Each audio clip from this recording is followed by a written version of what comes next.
Tonight, a 19-year-old Orange is dead after law enforcement officers shot him dead during a chase along the Philip Colson Highway. 17-year-old Miguel Rivera is the last person to have seen Alberto Chi alive before police gunned him down. Rivera was riding along with Chi when a night of cruising turned into a death sentence. Elmer Cornejo has the story. On Saturday night, traffic was stalled and all hell broke loose after police shot and killed the 19-year-old Alberto Deandre Chi on the Otro Benque road in Orange town. Immediately, emotions geared at high levels. Amateur video of the area shortly after the fatal shooting shows family and friends of the deceased in uproar. Right before police arrival, Chi had been removed from the cold pavement of the highway and transported to the NRH suffering from gunshot wounds to the back and stomach. Today, when we visited the area of the shooting, the residue of candles placed last night during a vigil held in memory of Chi could be seen on the sidewalk, marking the spot where Chi fell off his motorcycle after being shot by law enforcement officers. I always used to joke Alberto, I always used to tell him, "Bye, you're the only one who see me every day," and even my mom get the chance to see me every day, I tell him, man. So it was every day, cause even Sundays, he no work, but we used to do ride-outs. We used to go to Blue Creek, anywhere where we could have carry cycles, cause that's what we think, that we cycles are cruise boat all over the place, that we just, after a day to work, and for the stress out, decrease it, we're not going to clubs, we're not going to nothing. We take we cycle and we go cruise. That would be the last motorcycle cruise that Alberto Deandre Chi would take with his best friend Miguel Rivera, who was riding along with him, and his employer Yahiri Clyde Vijera, who was traveling on a separate motorcycle. The three individuals were on Boundary Road when their nightmare began to unfold, as a bright light would impede their vision, and soon after a chase ensued. We were coming down from Palmar Boundary Road, going towards Palmar Road.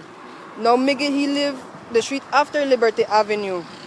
And we were coming on Liberty Avenue, we see a bright light on our left-hand side. So when we watch, we would watch, and I tell Alberto, "Boy, how much they come there full speed?" Because you could see them, they come full speed. But you can't see that who, because they have a very bright light on. You can't see that who. And so Alberto said, "See anywhere, boy, I don't know, but I remove," he tell me. And he give his gas, and he have a bigger engine, so his take off much faster than mine. So when I take off, I see this, I say this they come, I take off, when I feel that the light a little close to me still. When I turn around, because I see this vehicle like very close to hit me, if I may never give it gas, then me knock me from the back, corner back, which may spin me all about the place. And so I give gas and I gone ahead a little bit, and I try, Alberto meantime he done, Alberto gone nicely distance ahead of me. And I come, and so meantime we can't curve into Miggy's house, because that's where we made it go. Because his road, that full loose dirt, gravel, we try at the speed like the runway from the get crash. The speed we may turn, we may slip and drop, we may get hurt, and we try avoid that. We try avoid get hurt, because when you get scraped on a cycle, that hurt. And then so we come down, and me personally, I try show that I want stop. I start flicking my brakes light for me, and I try stop. And one more time, I slow down a little too much. When I know there's a vehicle, I'll get the look for knock me, so I give gas again. And then when we come, we pass Bear House, we come down, and we notice, okay, we don't reach the T, we reach the dead end. So we have to naturally gear down. And so Alberto, when he gear down, his cycle, a big cycle, and he gear down, you hear pop. And then my one, I gear down, you hear pop, because we engine done hot, so you pop easily. That miss, I could say that a lie, miss. We did never have no weapon from we, miss. We did never have no weapon. That just the cycle itself make noise, and the cycle backfire, and it may show fire too. It may sound like a gunshot too. At all, miss. Well, to be honest, he never wants to stop because he never have insurance. Oh, okay. And he never. That's his favorite cycle. He never wants to stop. Okay. He never want me them take away his cycle. Cause insurance then take away your cycle. And then the way me could have messed up, but I don't know, he just never wants to stop because that's his favorite cycle, like I tell you.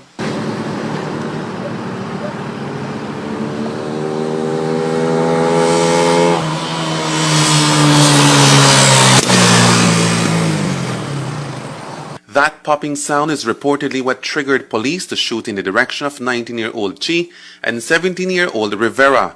The unforeseen would then play out on Otro Benque Road, some 2 miles from where the chase initiated. Here is where police allege Chi took a U-turn and 2 shots were fired at them. Officers returned fire and one of the bullets found its mark on Chi's body. Luckily for Rivera, Chi had elbowed him off the motorcycle before they were aimed at by the cops. So you hear pop, pop. Then you hear right after, you hear pop, pop, pop, pop, pop, pop. 6, you hear. Then like, what? That no muffler ever do that so much back to back. And words you, the leave ringing, you could hear that gunshot. So I know, so I hurry slam left into Palmar Road. I slam left into, and my tire slipped because they have loose gravel right there too. My tire slipped a little bit and I hurry, put my foot and I push myself back up and I see them still, I see you see that car turn like nothing. Because a vehicle you could turn however you want, a cycle can't do that. Right. Most fear I've ever experienced in my life. I don't crash before miss and I never was scared of that night. I never was scared of that night because I mean who they shoot me. I don't know who they shoot me. They know they shoot out of nowhere, no screaming, hey the police, nothing. All you see that bright white light because they had a high beam on. All you see that light, you can't even really sit back because all you see the lights. So when you see that the light was bright in your face, what you thought? You thought that you were being attacked, or what came through your mind? Nothing. That's the problem. Nothing went through your mind. You just like you go blank, and all you worry, I need to get out of here. All you worry about, I need to get out of here, and I need to make sure everybody come out alive as well. That's all you worry about because no man stay behind. But from Boundary Road to here, it's almost 1.5 miles, almost 2 miles from where he was killed. Yeah. So all that while you were being chased and the police did not, flash their lights, their sirens. Nothing. Then even okay. So make we know that at least make his son or that police. Okay. But from the moment they start shoot the 6 shot ending at Palmar Boundary Road, when we hit Palmar Road, we'll leave it after, you'll hear our next ringing of shots. With Chi lying on the highway, police immediately handcuffed Rivera, who even had to endure beat down by police. When we dropped on the ground, right, the police made the come on the street. But I never made the word, but then I just made her get up. I say he get shot. I heard me to go into here and then tell me freeze and tell me, or I shoot and tell me. And then I stay shook. I just stay stand up and I lift up my hand and I holler to them. I tell her the man get shot. I tell her the man get shot. I don't make this have like kind of cry. And then then they grab me, then put me, then dash me into the ground. They never put me, then dash me into the ground. And then they tell me, say, oh no fault, they say, your friend get shot, they tell me. I thought, but I never miss that. And then then they put me on the ground. Then they don't have my hand from my back. They never handcuff me yet. Then they knee me from my head, from my back head right here. And then then they put the knee right here. And that when I tell the officer that I can't breathe, I tell her. And then he moved his knee, then he put it on my back. Then they handcuffed me. And from there, then they punch me. I don't know if they punch me or they with the gun and knock me. And as that dreadful Saturday night plays over and over in the mind of Rivera, he told us today how the death of his best friend at the hands of police has impacted him. We passed Ludas, and as we passed Ludas, I said the mobile overtake me on the left hand side. And they overtake me, then just hurry cut in so. And same time he kind of slowed down. He kind of slowed down all the way, right? And then when he slowed down, he took like a turn. And when we take a turn, we made a back way. And I turned around and I saw the police come out of the car from the back seat. You were facing the police at this time? Yeah, but I just hurry look at him. And then when I see he pointing the gun at me, I hurry bring on my head and I bring on his head. I tell her, bring on her head, I tell her. And then all he tell me know that they are shooting, because they don't shoot one out of the ground, I mean. And then he tell me know that they are shooting, he tell me, make it be only he said jump off, he tell me. I tell her no that 2 away, I tell her, 2 away are dead together, I tell her. And then he said no that, and same time he elbowed me. When he elbowed me, I kind of slide on the side, and same time they shoot, and when they shoot, he got right into him. So he saved your life? And then he still made the drive, he just got, that's all he do. And then he drive into the side, and right there he dropped. During the chase, you knew that it was the police? Yeah. At any point, did they tell you to stop or to yield? Well, I never hear nothing, miss. To be honest, I never hear nothing. Second the muffler, and I hear them shoot. I don't hear nothing.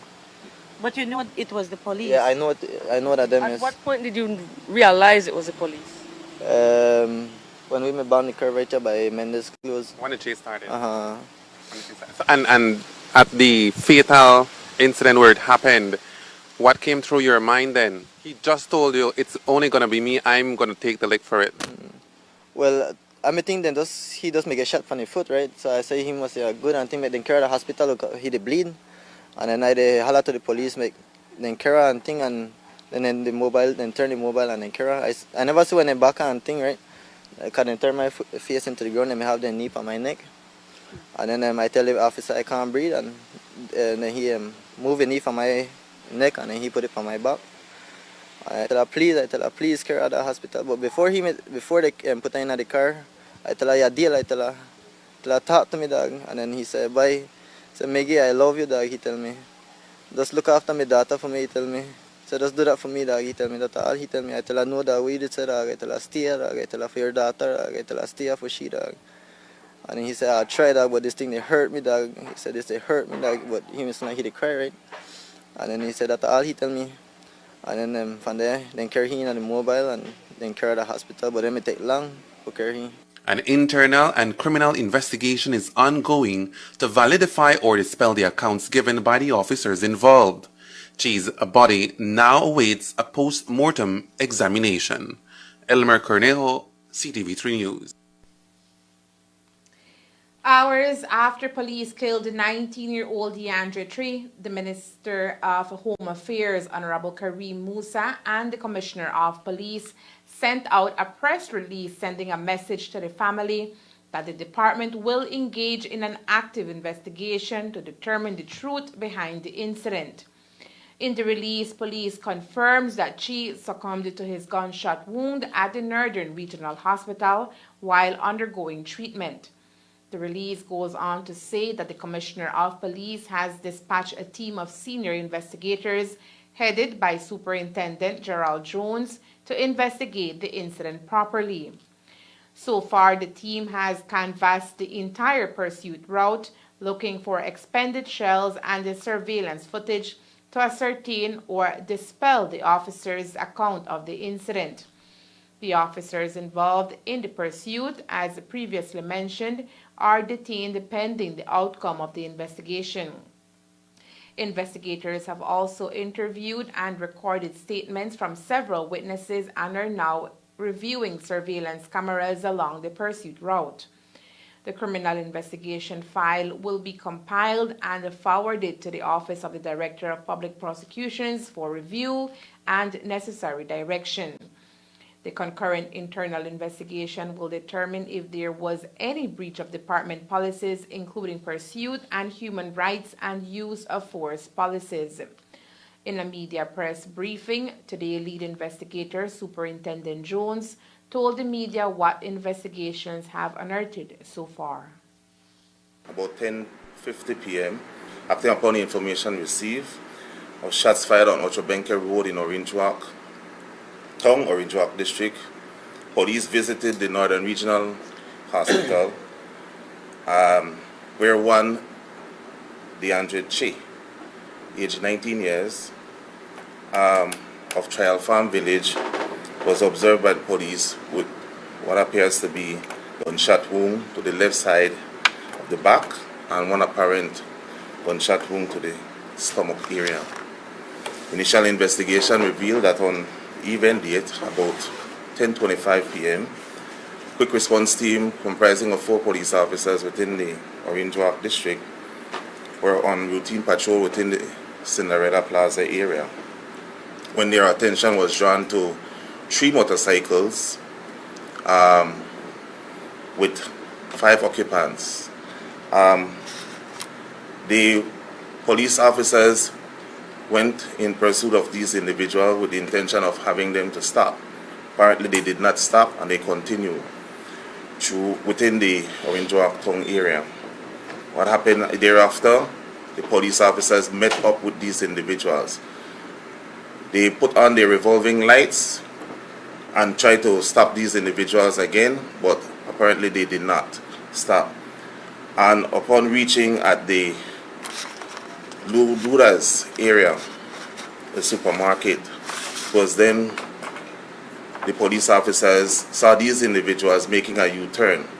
When the police officers approached these individuals, and there was only one motorcycle at that time because they lost sight of two of those motorcycles within that area. The one that was approached by the police did a U-turn, and it was then that the police approached the individual. They came out of the vehicle, and then the police officers approached both of them. Motorcycle fell to the ground with the individuals. It was then that the police observed that one of the person that was riding on the motorcycle had a wound, took him to the hospital, and he was pronounced dead. Police have since detained a minor and questioned that individual where statements have been recorded. In respect to the entire investigation, a team of officers led by myself as well as major crimes from the major crime unit in Belmopan left en route to Orange Walk to conduct investigation. We canvassed the entire scene of the incident as to where it started to the end, and we have found 10 223 expended shells. 8 of them were found within the vicinity of Liberty and Palmar area, and 2 were found within the supermarket area. Alongside on the road, 2 9mm expended shells was also found. Police then request the assistance, of course, with the scenes of crime. They process the scene and package those expended shells. 4 police officers were detained pending the outcome of this investigation. The rifles we have that were signed out by the police officers have since been seized, packaged, and will be sent to the lab for testing. The body cam that the police officers were using at that time, we found out that they had the body cam on their body, but it was not turned on. And so we need to conduct a further investigation to find out if there was any breach in terms of this situation. In respect to that, also statements have been recorded from several witnesses who come forward to assist in this investigation. The investigation is still in its primary stage. We are requesting and have been requesting the assistance of the Director of Public Prosecution, who is guiding us every step of the way in terms of the recording of these statements. And so, like I mentioned, the investigation continues, and we'll see where we go with the investigation. While the names of the officers are yet to be revealed, today the department sought to explain the protocols used by police in this incident. One breach that investigators are pointing at is that the officer leading the pursuit had not turned on their body cam, which is a clear breach of policies set by the department. Body cams, when in use except in certain sensitive situations, must be turned on at all times. We are considering 4 policies, which is the body cam policy that he mentioned. We are dealing with the pursuit policy, the use of force policy, and the human rights policy. When it comes to the use of force, there's limited information I want to give, since it's investigation that's presently ongoing. There's many things that I won't mention about it, right? But when it comes to the pursuit policy, yes, our officers, based on information received, they acted upon, right? But there were factors to consider. For example, the time of the day, the condition of the road. They specifically, to save life, was there population density out on the road at that night.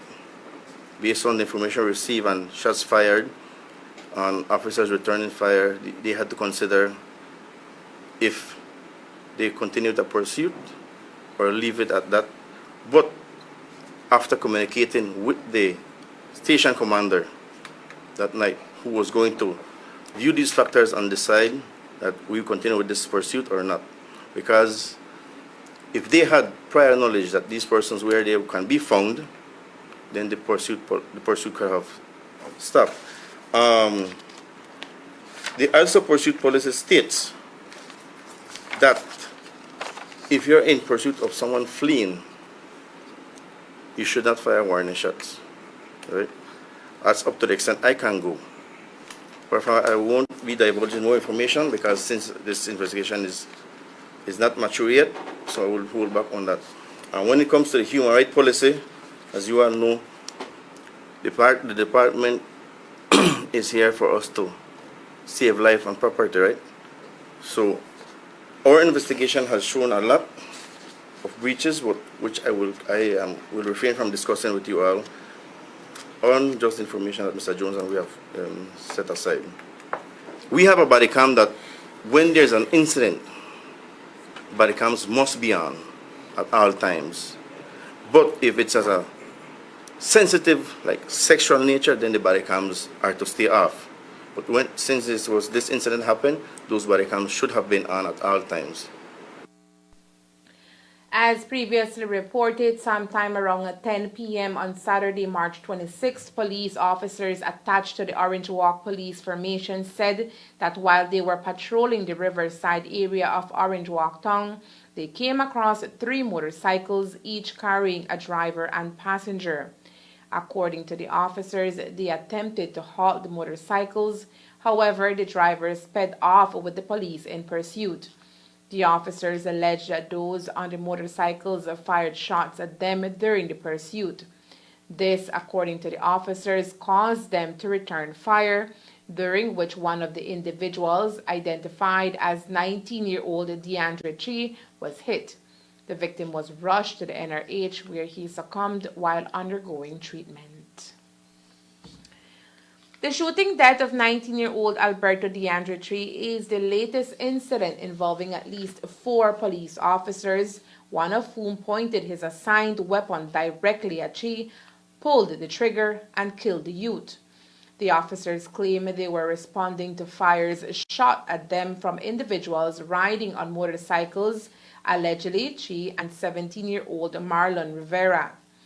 With the department finding itself in turbulent waters once more, Commissioner of Police Chester Williams has taken a swift action by sending a team of senior officers to investigate what transpired on the night of Chi's death.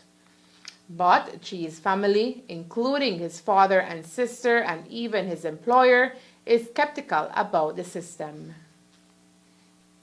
I just want justice get done because I have people telling me that the mobile where Doris chased my libera me under the influence. And I need, well, at this point we can't even get it anymore.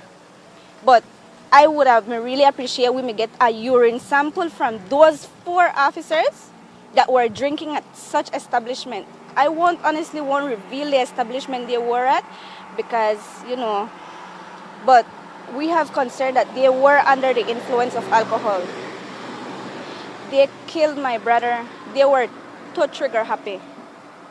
The minute you put your finger on this trigger and from a close range, that because you the aim for kill. Then they said that Miley brother and his crowd, well, the other 2 bikers were shooting at them, which is a no. I believe that them as police officers should, or they actually gone for one training, you know, and then to be experts in this, to know that with the difference between one muffler and one bullet, the noise, right? Then yeah, cycles factory made. At some point when the engine, after the engine done run so much, it pop. Everybody know that. Then everything factory made. These cycles cannot be avoided at the moment when they want pop. When the muffler pop, it will pop. So I believe that then just me want kill my brother out of nowhere. Then me just trigger happy. Then they under the influence of this. And I want justice. I need Chester give we answers. I need Chester come out here and see what he do, because every time we have one killing in a Orange Drag, in a Belize, in a Corozal, wherever it happens, Chester just say, they will deal with it. We can't even trust in them no more, miss. We can't. He says he's sending a team down to investigate what happened. You trust it? No, I do not trust the team that Chester is sending. Since all this happened Saturday night, we were there. We didn't left from there till like about 4:30 in the morning. Nobody know nothing.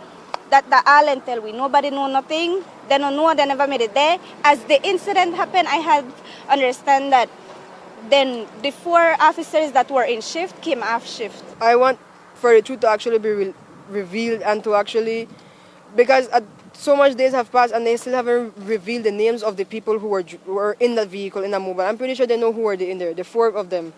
I'm pretty sure they know who are there. And then the first time that they get in trouble for those similar places. And then at the same time, we don't tired of hear manslaughter. That all of them get manslaughter. That wasn't manslaughter. The moment you take a big shotgun close range, you the aim for kill. You know, can't tell me I'm mistaken. Because even if he may miss the man leg, he may touch the tank and the tank may explode. Because the man got a big tank. The Commissioner of Police says he's sending down a team to investigate so that the truth is told. Do you trust the system? No, I don't. For Vieda, the entire system is flawed and needs a complete overhaul. She claims that cops coerced and threatened Rivera before taking his statement. At this point, I fear more the police than the criminals. The criminals, once you show them your loyalty, they protect you. Police will show your loyalty and they kill you. So I fear more the police than the criminals.